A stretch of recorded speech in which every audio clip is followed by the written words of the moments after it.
వృశ్చిక రాశి వారికి శని వక్రగమనం వల్ల చతుర్థ స్థానం సంచారం చేస్తూ అర్ధాష్టమ శని పునః ప్రారంభమైంది. కాబట్టి వీరు వెంకటేశ్వర స్వామికి ఆరాధన ఎక్కువగా చేసుకోవడం మంచిది.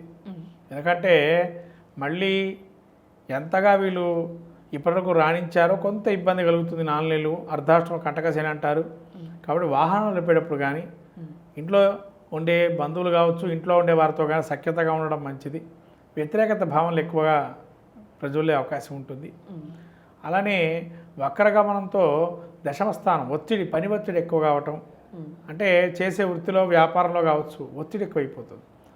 అనుకుంటున్నారు ఇక అయిపోతుంది అనే టైంలో ఇంకా ఏదో కోర్సు పట్టడం, మళ్ళీ అది దీర్ఘకాలికంగా సమస్యగా మారటం, మళ్ళీ మొదటికి రావటం, అట్లా కొత్త సమస్య పరిష్కారం కాకపోవటం, ధనాదాయం వస్తుందనుకునే ధనం రాకపోవటం, అట్లా ధనాదాయ పరంగా కావచ్చు, వృత్తిపరంగా కావచ్చు, ఇలా రకరకాలైన ఇబ్బందులు అనేవి సహజంగా కనబడుతున్నాయి దీనిలో. కాబట్టి కొద్దిగా అవయోగం అనే చెప్పచ్చు శని వక్రగమనం అనేటువంటిది. రాజకీయ నాయకులు కూడా ఖర్చు పెడతారు, చివరికి వీళ్ళ గోతులు తీసేవాళ్ళు వెనకాలే ఉంటారు, చూసుకోరు.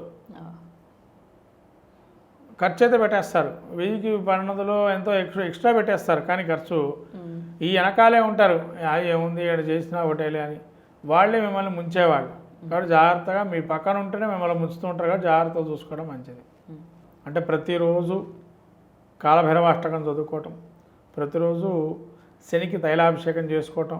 అంటే ప్రతిరోజు ఎట్లా చేస్తామంటే అభిషేకం అంటే ఏమీ లేదు ఇక్కడ ముఖ్యంగా తైలాభిషేకం అనగానే అందరూ ఏమనుకుంటారంటే పంతులు గారు ఉండాలా, నూనె పోస్తున్నప్పుడు ఆయన చెప్పాలా మంత్రం అని. ఏం మంత్రాలు అవసరం లేదండి. మీకు ఒకవేళ మంత్రాలు కావాలనుకుంటే వారితో చేయించుకోండి. మంత్రంతో సంబంధం లేని వారు ఎవరైనా మనస్తృప్తిగా మేము పోసుకున్నాడు, చిన్న గంధంగినో ఏదైనా చిన్న ఒక గ్లాసు ఇంత నూనె తీసుకెళ్ళి ఇంట్లో నుంచే శుభ్రంగా పోసేసి ప్రదక్షిణాక్రమం చేయండి. 27 ప్రదక్షిణాలు చేయండి.